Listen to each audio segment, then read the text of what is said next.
Welcome to Women of Steel with me, Miriam Grace, the podcast where women who've had their mettle tested help us make important links for ourselves. I talk to remarkable women about their lives and challenges through the lens of my own work as a psychotherapist. We uncover stories which challenge the power of the status quo and validate the voices of marginalised or disadvantaged women. The term special relationship was first coined by Prime Minister Winston Churchill in 1944 to describe the close allyship and cooperation between the United States and United Kingdom. In this episode of Women of Steel, I'm talking with Imogen Ragone about our special relationship, our friendship, as she's visiting the UK from the USA, and we talk about how friendship and connection, co-regulation can really help in times of political uncertainty. And we discuss some of the ideas of contagion, codependency, and look at how some of these ideas are helped by working through shame.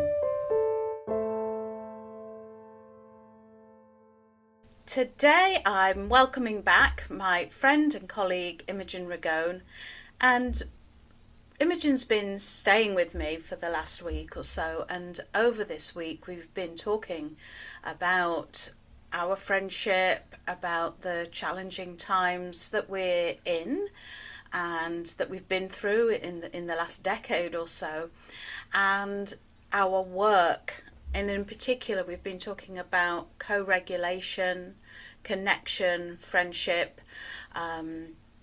working in a community, and thinking about the ideas of the individual and codependence and various things like that. So welcome back, Imogen. I think this is your third session on Women of Steel. Yes, it is indeed, and I'm very happy to be back on the podcast, and it's been really lovely staying with you.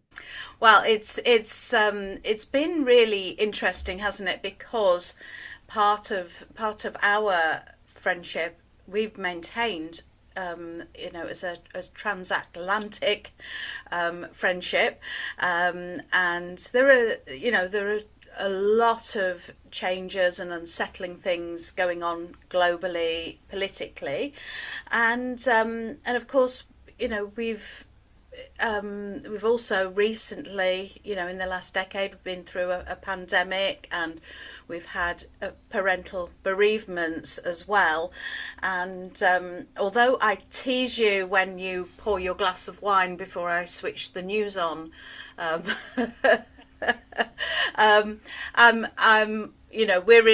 we wanted to talk really about the other survival strategies, although of course people can include a glass of wine while watching the news if that's helpful. So would you like to say a little bit about how you're managing some of the more global stresses, and what the difference has been for you between being in the US, while there've been a lot of big, quite shocking pieces of news, and being in the UK. You have said you feel differently. Yes, I think having that distance, literally thousands of miles, between me and what's been the most disturbing news at the moment has been helpful. I'm also in my home country. I'm staying with you. That is all very soothing to my nervous system. Um, my strategy in general, which is not normally to have a glass of wine while I watch the news with you, is I actually don't watch much, if any, hardly news on television.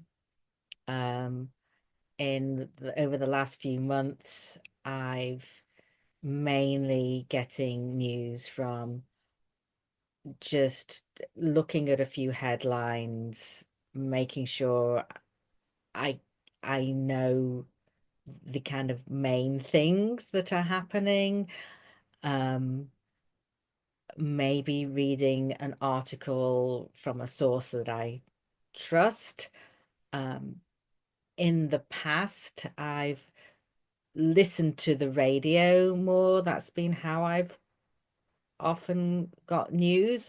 And one thing I like about that is that it might expose me to news that I wouldn't choose to read from a headline.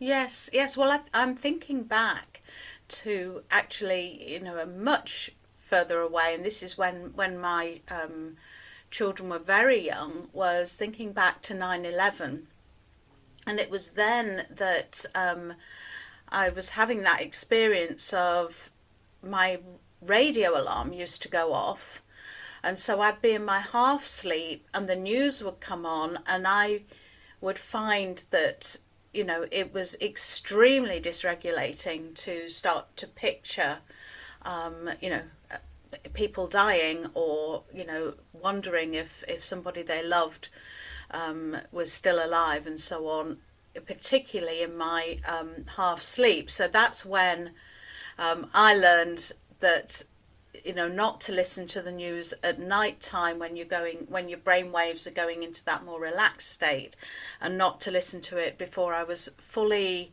awake, dressed, armored up, as it were, standing in a grounded sort of a way. And then over the years, and much more recently, I've really benefited from leaving the news, not scrolling, not going on my phone, and not listening to the news until my sort of, I like to say afternoon, but it tends to be 4, 5, 6 o'clock before I will engage with. Of course, sometimes things creep through, but also I think it's quite recent, but I've been sharing with you how I've also found I can manage my work a lot better if I don't check emails, don't listen to the news, don't engage with my phone much until the later afternoon, and I do really sort of focused one task at a time, and that's helped my nervous system, and not because the things that come in via email or via the phone are particularly distressing or bad, but just because it seems to fracture my thoughts, and I literally have 10 tabs open before I've finished reading through the emails that have come in, and they're so opposite and different. There'll be a bedding sale is on, a client wants to change their appointment time, there's an inquiry about whether I'm doing group therapy, and then there's a brand new talk, do I want to sign up for the series, and then I need to check my calendar to see if I can, and I've got, my brain just does not function well like that. And I do feel that I've reclaimed some peace by keeping myself focused on what I need to do, and then engaging. Oh, I love that, Miriam. We both have different strategies, but what's the the connecting point is that we're both exercising agency. We're choosing. We've decided how and when we want to engage. And that is regulating to the nervous system when we can feel that we have a sense of even a little bit of control in this particular area. Unfortunately, we can't control what's coming at us in the news, but we can exercise some control in how we and when we choose to engage with it. Um, um, so, like I said, that is a regulating thing, and it's really important that we as individuals have some strategies to help us support the regulation of our own nervous system. However, um, we can't rely solely on self-regulation. It's impossible. Um, and it kind of really leads me to talk about co-regulation, which you mentioned in the introduction as being a key part of what we want to discuss today. So what's been happening for us over this week when I've been staying with you, we have had this friendly nervous system around each other, and that's been a very co-regulating experience, I think, for us both, but certainly for me. Um, and I really want to push back against this idea that's so strong, especially in the West, about individualism. The myth, it's a kind of this myth, this rugged individualism. That's kind of how America's often um, uh, described. Um, but it's really is a myth. It's not supported. We are um, uh, we don't operate in isolation from our environment and our experiences, the people around us, the news, everything is we're interacting with, and um, we need we need the co-regulation from others to be able to self-regulate. People who don't have a co-regulating, nurturing environment in especially in the early childhood years, don't really, well, one, it's very dysregulating and distressing for the nervous system, and because you're not really receiving that co-regulation from a caring adult, you don't really develop the skills and the ability to self-regulate. So it could be much, early on, so it can be much more challenging. It's essential to well-being, to functioning, to our brains even working. Could you just, for people listening, give a definition of, we're talking about dysregulation, regulation, co-regulation. What are more common ways or popular ways that people might understand those concepts, or how might they experience those states? Yeah, so a regulated nervous system is a nervous system um, which allows you to function, to um, it's not about being calm all the time, because we need various different states of energy, but it's being in a kind of functional flow for whatever you need to do. And also a regulated nervous system is one that can easily kind of come out and come back. So we have um, other states of being, fight or flight, freeze or collapse, which are very important functions of the nervous system. They are incredible survival um, uh, strategies that we have. However, they are not sustainable states for long-term well-being.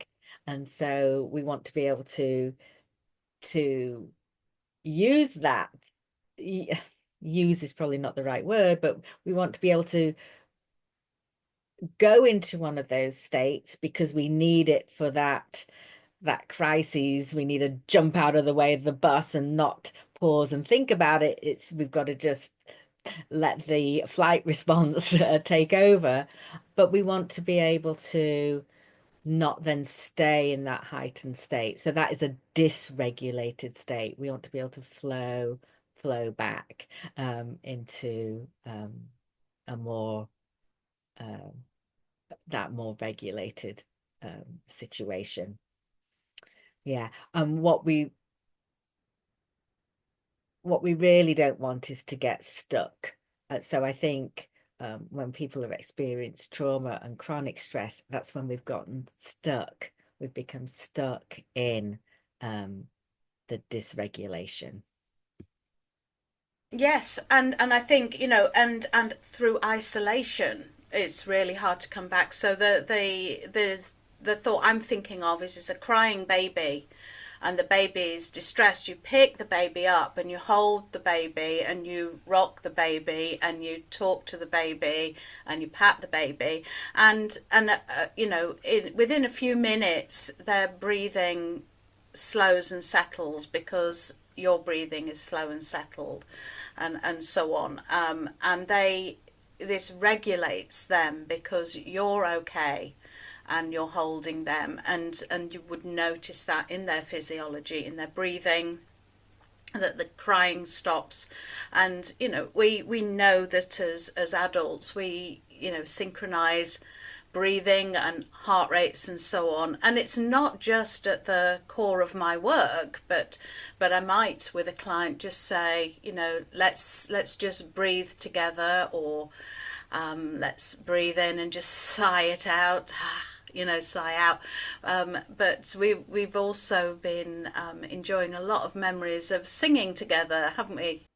Yeah, so singing, you're all singing together, and there's a beautiful co-regulation that happens. You're really attuning to each other. There's this resonance.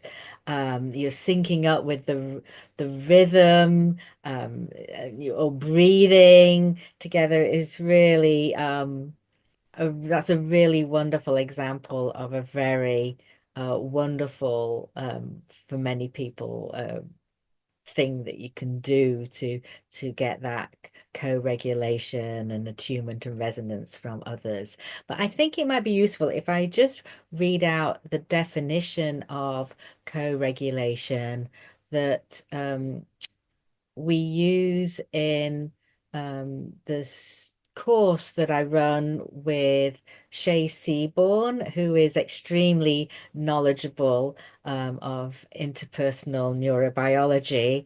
And this is a course for people, women especially, who are dealing with chronic stress and trauma.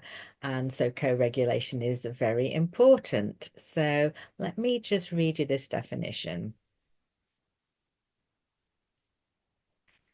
Co-regulation is the ability to regulate emotions and behaviors to soothe and manage stressing internal sensory input or external situations with the support and direction of a connecting individual. So that's exactly what you're doing for your clients when you kind of pause and breathe with them. I also want to kind of make the point that there's never an end to us needing co-regulation. Even if I had a really wonderful, healthy childhood and got that supportive co-regulation from parents and caregivers. Um, Even if you know many, you're very skilled in self-regulation, we all still need to have co-regulation too. And it can be, of course, a kind of virtuous circle. If you are with someone else who is upset, dysregulated, to use that terminology, and you know how to calm and soothe your nervous system, then you are in a better position to be that supporting individual for the other person, to provide co-regulation. So it can be this really nice virtuous circle. And I want to just mention that there's, the opposite can happen, and we see it happening often. This idea of emotional contagion. So whether we are having this very positive experience of co-regulation, we're always responding um, to our environment, but also to each other's nervous systems. We respond at a nervous system to nervous system level, and where that becomes unhealthy, where the kind of emotional contagion happens in an unhealthy way. You can imagine situations when a person or group is very angry or agitated or afraid. And of course, they're all very valid emotions. This is not about um, it's not about we have to be positive, but they can be amped up and ramped up in a very harmful way sometimes through that kind of emotional contagion. And so awareness can really protect us from that. But yes, so we really we need both co-regulation and self-regulation. Yes, I think that you know, I suppose it's about things being consensual, isn't it? If we go to choir, we're consenting to the fact that because we're all going to breathe in at the same, or you know, a lot of us are going to breathe in at the same time, and we're going to produce this harmonious sound. That you know, it's like a consensual contagion of and our regulation of our systems, and the same can be said for laughter yoga, which both you and I are trained in leading laughter yoga. There is a contagion of giggles and breathing and all sorts of things, but it's consensual. And you know, I suppose if you go on a fairground ride and everybody's screaming as you know, as the roller coaster goes down, you know, down the hill rapidly, that's a sort of consensual ramping up of thrill and excitement. But we're talking about riots and yeah, and a lot of fear as well that can be and might be around in the current climate. And one of the thoughts I had about what I was saying at the beginning about the news is that you've said to me that one of the forms that you can watch the news in is satirical or formats where it's like a news program with humor, or you know, people who are on the same page as you. Something about seeing the ridiculousness in a situation, even in things that you might be horrified about, sharing that sort of with like-minded individuals just helps. It's to not feel alone, and I think that for me, this thing about I watch the 6 o'clock news, and that's my time, but I don't watch it alone. This week I've been watching it with you. Most weeks I watch it with my partner, and so there's the sort of the fact of, you know, we're going to look at this, we're going to face this, and you know, I'm not reading this on my phone thinking, do I need to fact check this? Is this real? What's that mean? How are other people responding? Am I, you know, am I being over the top by feeling concerned about this? So that connection, I think, is helpful. And last night I was doing the Nourish and Nurture campfire, and we was, you know, it's really occurred to me when I was amongst these women that although, you know, there are some upsetting things around at the moment, that I thought I could not be better equipped than I am now at this point in my life. I'm post menopause, I'm post coronavirus, I'm post all sorts of things having happened politically. I feel as if I've really developed my capacity to work together with others, to communicate, to really co-regulate. And I think it's interesting because it feels extremely powerful in that setting, and that's because it's a group. So there's a real difference. I think you've said that you notice this with the groups that you run with Shay, that one to one is really good co-regulation, but the power of group co-regulation is something else. Yes, there's something about groups and that amplification can be happening in a really positive, healthy, consensual way. In my groups, I teach practices that help support the regulation of the nervous system, help you have tools to self-regulate. Um, and I think in the second or yeah, in one of the previous podcasts I did with you, I taught or guided a practice we do called the cycle, which is very simple. Um, and the main reason that I teach this is that people have tools to that they can use, at home, at work, doing whatever they are doing.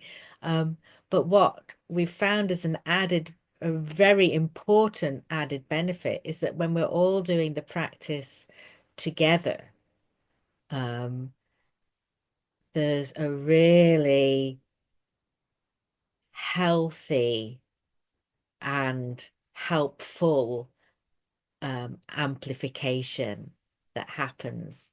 It's more regulating, it's more soothing, um, you're more present, you get all those. It's it's easier to receive all those benefits. Um, and of course, this can happen in many other situations, meditation groups. You might think of that. Both you and I work a lot online and run online groups. Your Nourish and Nurture group campfires are on Zoom. And I know that that's sort of positive amplification, that positive, healthy co-regulation happens when we're all the members of the group, they're kind of working individually on themselves and with themselves. And then we were all doing it together. It's just this wonderful synergy. And I'll sound like a hippie when I say this, but you can feel the love, and you can feel the love through the screen. There, I think I do feel that in person has a little extra. Yes, there's definitely something wonderful about being able to be in person with people. Um, but we both work online, as I was just mentioning, and I do think there's online and online or Zoom meetings and Zoom meetings. The quality of the experience is very different from, our groups where people are um, really present and working with and on themselves and all have this kind of um, shared wish and commitment around that to a Zoom meeting where you don't really want to be there and half the people look bored and then maybe on their phones trying to do other work at the same time and have many people have their cameras off. That's a totally different experience. But talking about in person, even earlier today I got news that was quite upsetting, personal news, quite upsetting to me, um, being thousands of miles away from home, that my son broke his collarbone playing soccer or football, depending on which country you're in. Um, he's been looked after. He's all right. His girlfriend and his dad are looking looking after his needs. Um,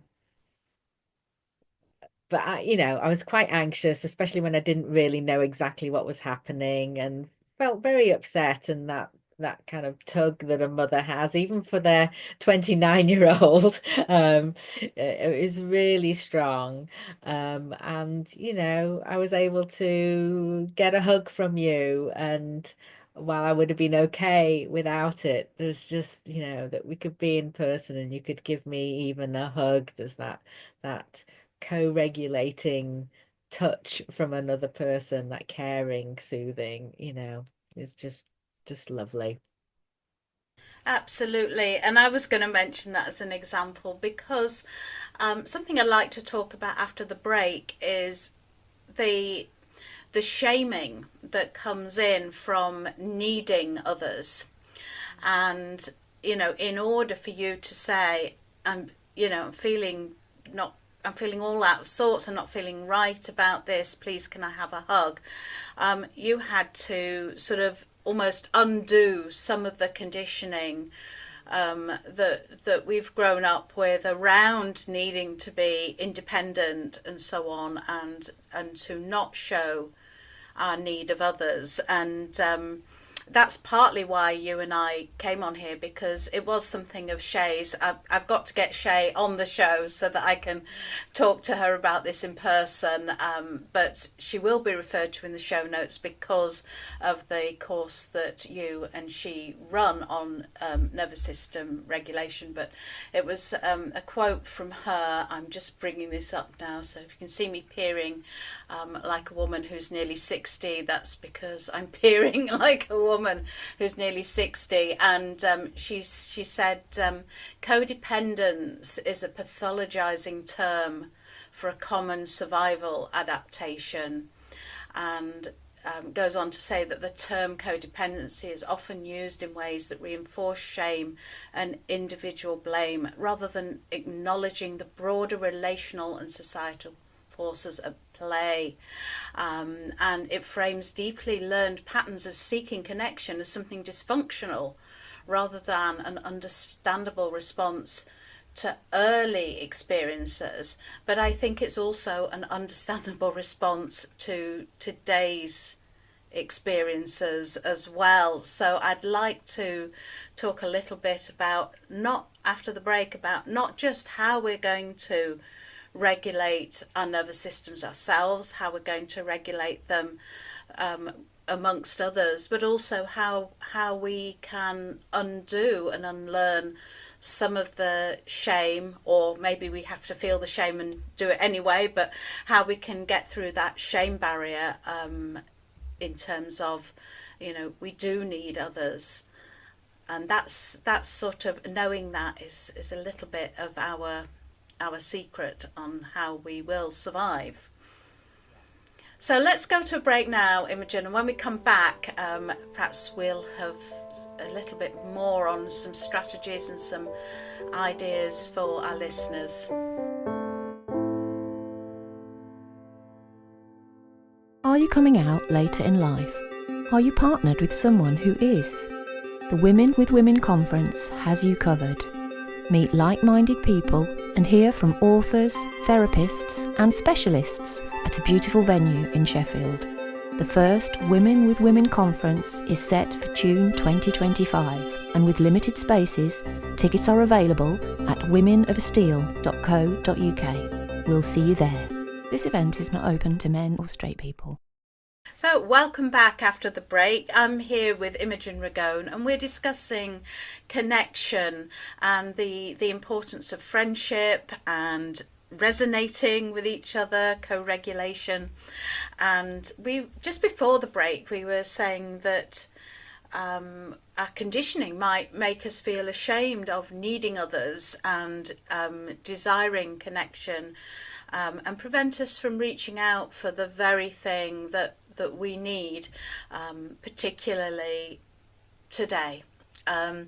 So I wanted to talk to Imogen a little bit about the shame and some strategies for you, our listeners, and we're going to share a little bit about our friendship as well, I think. So Imogen, how are we going to get past the shame? Yes, so I think the key thing is just having an understanding that um, connection, needing others, receiving help, receiving support from others is a basic human need. It's actually key to human survival. And I think if we can really take in, that the neuroscience supports this, that all human beings need each other, it can help us get past the shame. It's natural, it's normal, it's as important to our survival and thriving as human beings as, food and shelter. Yes, so and again, I often say this with shame is that the there isn't a way of getting rid of shame. We sort of have to accept it as part of a thing that bobs along around with us in our life.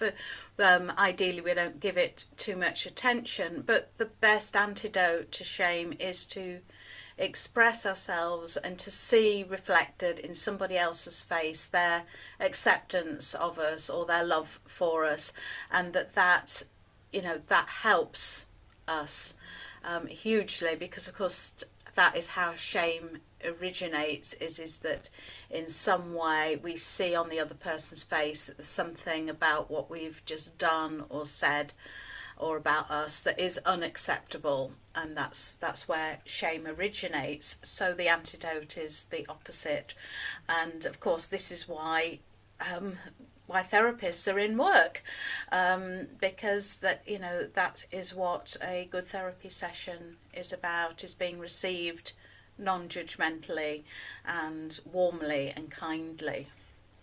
Yes, and I think this ties into what we also wanted to talk about is friendship and the different levels of connection we have to people.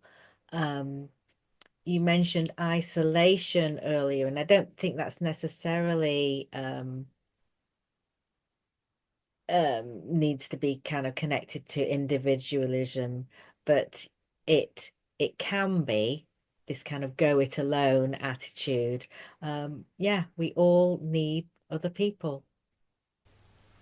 Yes, and I think that I feel that people sometimes judge themselves. I'll have clients who say to me, "Oh, I don't have any friends, or I don't have any social skills," and which is really surprising to me, because I've been, with them hour after hour, and we've had good connection and so on. So, I want to inquire more when people say, "I don't have social skills." Or, where's that come from? Sounds as if there's some shame there. And I don't have many friends. And a piece of information that's very useful is what I call orbits. But studies were done with initially with apes and then with human beings that show that in terms of those intimate relationships, that human beings can only really sustain 4 or 5 close relationships, and if I think, well, there's my wife and my best friends, that orbit is full. So if you want to do this at home, you get a piece of paper, draw a little dot in the middle and put your name on it, and then draw a circle around that, and then within that think who's in your orbit. And it doesn't need to be 5 people, it might be 2 people. We're all different, but this is about the quality of connection, and it's not about the frequency either. This is about the quality of connection. And so Imogen and I we see each other in person annually.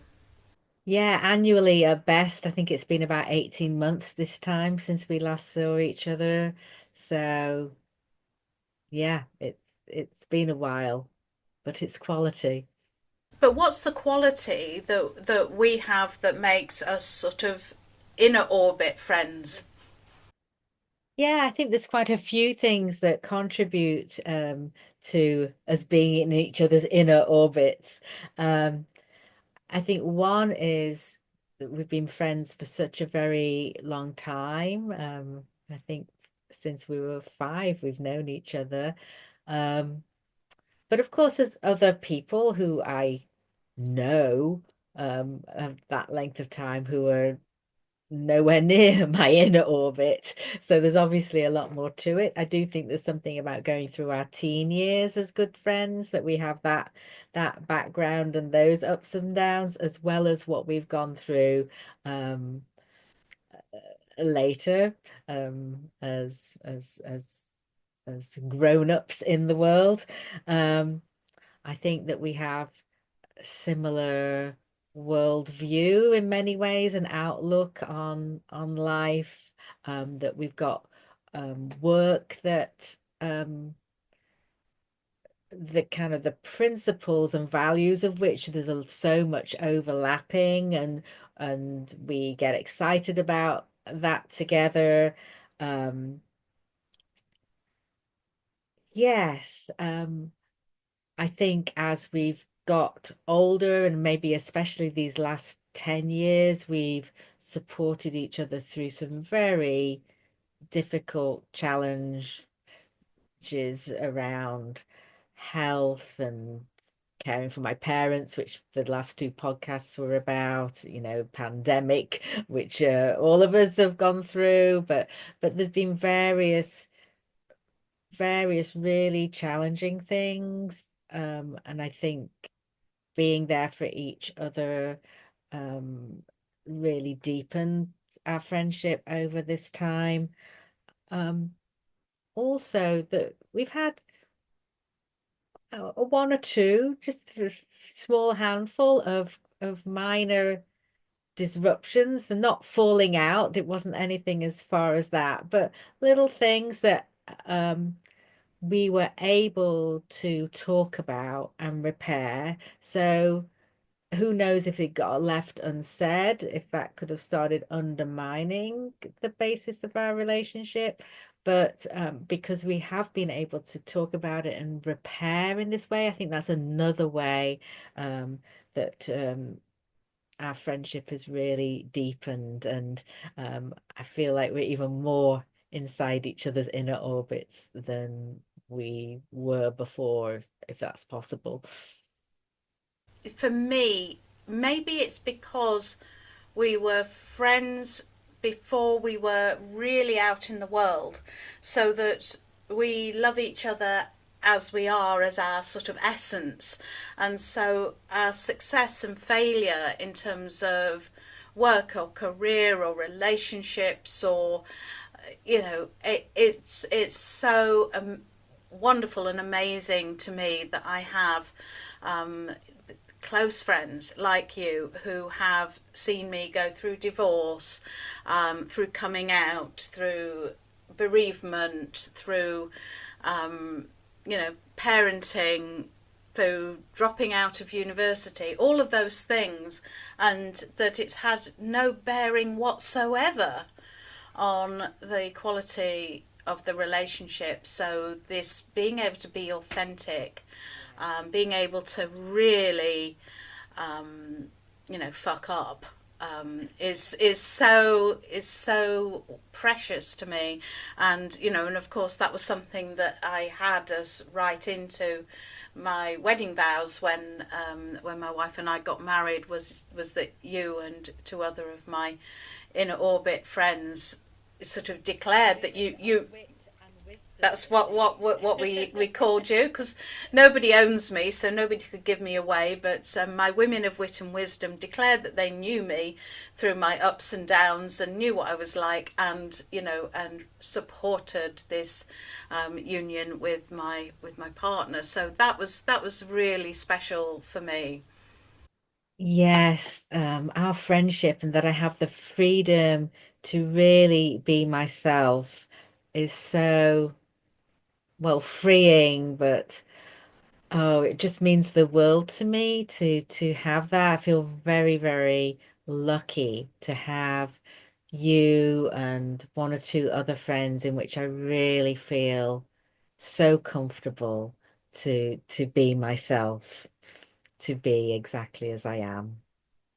And I think it is luck, and it is a privilege, and of course, I don't want to cause unnecessary pain to people that haven't been so lucky. And some of us in life have to pay to receive some of this goodness. I've needed a lot of therapy in my life, and it is, therapy can be really part of that. So can a lot of non-verbal help that people might go for. So it needn't be talking therapy, although that is very much the basis of psychotherapy, is the non-judgmental, unconditional support, of regard and warmth.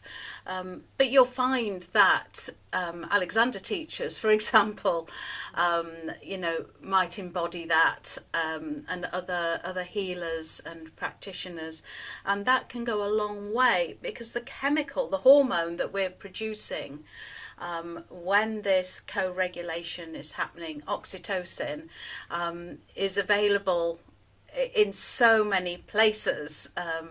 Laughter yoga and singing, we've already said.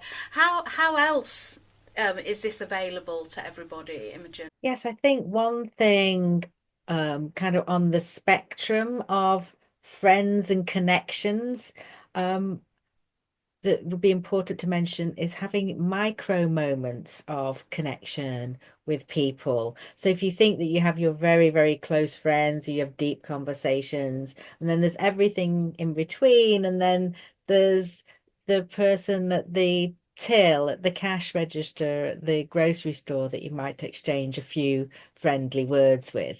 And of course, it was that sort of connection that was lost or greatly, greatly diminished in the lockdown stages of the pandemic, especially. You weren't having those moments at the shops, or with your hairdresser, or in the office, of course. Um, and these can really provide little little glimmers of well-being for your nervous system, little kind of glimmers of healing and connection. Um, and I think it's really helpful to acknowledge them. Glimmers for your nervous system. And I'm wondering, it's like some of my clients are American at the moment, and I think that it's been quite nerve-wracking for some to even go back out into public, onto the streets and into the supermarket. And I think that for people, perhaps LGBT people, that they're experiencing what it's been like all their lives for people of colour, for example.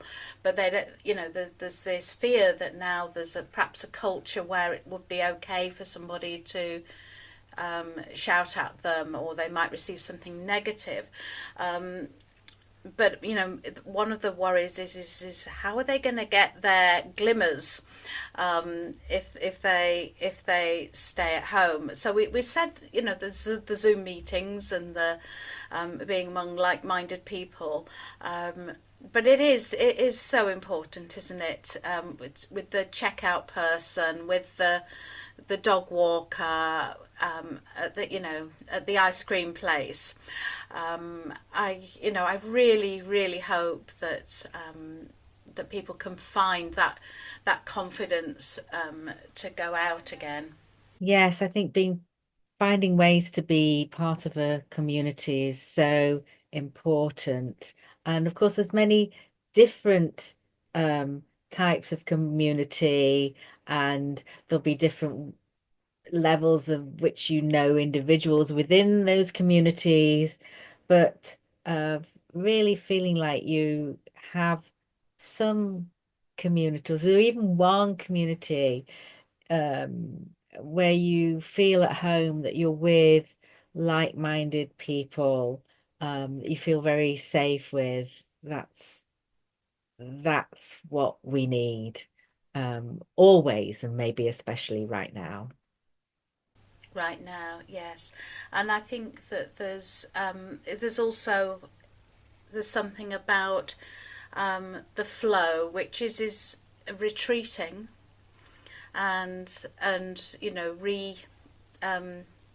regrounding, and then going back out there to to look for connection, and just as we have to go through some of the shame to make connections with people, we at times will choose to feel the fear and do it anyway. And this idea of helping strangers and so on can be really really helpful in terms of, it's not why we do it, but it does give an oxytocin boost. So you might be the first person to smile at a stranger on the street, and it doesn't matter what their politics are or your politics are.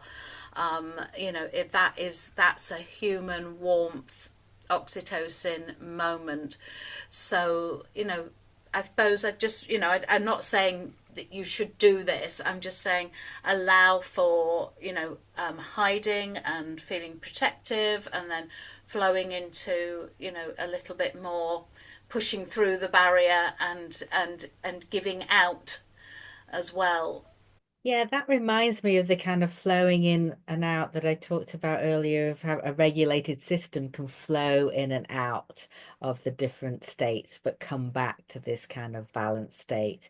So we can flow in and out of connection that we will need sometimes when we're more putting ourselves out there, or we're more in community, and then we can retreat and have time on our own, or in our smaller safe safe group. um it might be also useful just to kind of mention the extrovert introvert thing. Everyone needs other people, including introverts, um which would include me. um and it might look different. It probably will look very different, for what someone who's on very far on the extrovert end of the scale, how their needs for connection and being with people are met, to someone who's much more on the introvert end of the spectrum, excuse me. Um, who just seeing one friend or being in a small group, doing maybe mostly things that are more quiet in nature. But even that can just change because of thing. It might be to do with how much more you need to retreat. You could be in a very loud, um, vibrant situation, but you'll need more retreat time on your own, or with just your very um your one or two people, to kind of recover. Yes, I think that when people say to me, "I haven't got social skills," perhaps what they're really saying is I'm an introvert, because I hate parties. I hate groups bigger than about 5 people. I find that really difficult, and I find small talk I never say I don't have social skills, but I don't know whether I can do it or not do it, but I don't do small talk. It's like, I'm in there. I want,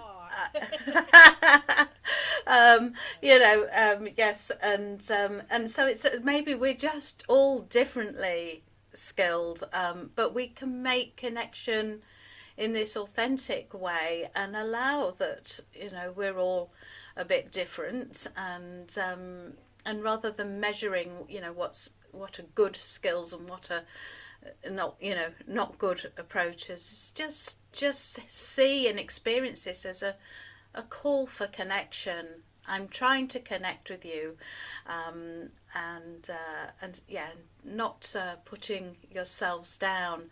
I think if we're drawing to the end of what we have to say, that there was a quote that I was hoping you might give us. Was there anything else that you wanted to say to our listeners before we close up? Yeah, there is just one thing I wanted to mention before I get to the quote, in that something that people could do to get connection is find group activities to do. Recently, a friend and I have done a couple of kind of art craft classes. One was a wreath making one, and one was a design with watercolor, which it's just really lovely to be in a space where everyone's working on their own individual project, but you're all working together. There's that lovely co-regulating quality. But then, of course, you do talk to the other people because you're talking about what you're doing, and can I borrow that paintbrush, or do you have that color, or what do I do with this bit of wire? And then, of course, it comes to admiring each other's projects, and you find other connections just naturally. And for me, that's much, much easier than a much more kind of open sort of networking situation. So there's really something about making things in community. Did you hear Ruth Elizabeth Jones talking? And she was talking about the Venus figures that she does with women's groups. And she said the very same thing. They're there to work with clay, but that's when women start talking. And I think it must be in our roots. It must be, go back and back, over time that, we've done. We've been round the campfire, we've been cooking, we've been making things with clay, we've been creating, and that it's just one of the most natural, inbuilt ways that we have of feeling good and regulating together. Okay, so I'll read us this quote for us to finish off. This comes from Dr. Daniel Siegel, who's a neuroscientist on the West Coast in the US. That's what I can remember right now. Connection with and between people cultivates compassion, kindness, and ultimately peace. When we nurture our inner world and connect with others, we build a more integrated, resilient, and peaceful society. Thank you, Imogen, for joining us. Yes, thank you. And of course, thank you for being my friend.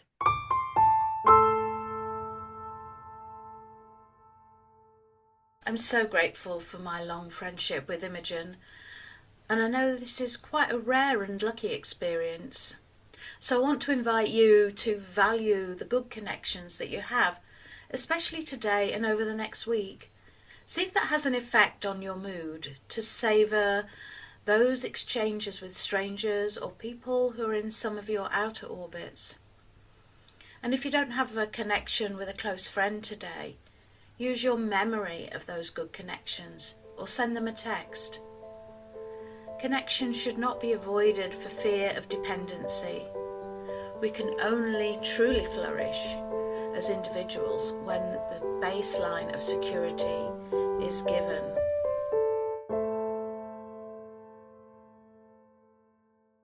Thank you for listening to Women of Steel Created and hosted by me, Miriam Grace, psychotherapist at Blue Skies.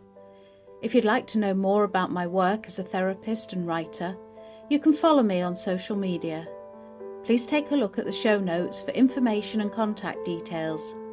And in the meantime, be kind to yourself.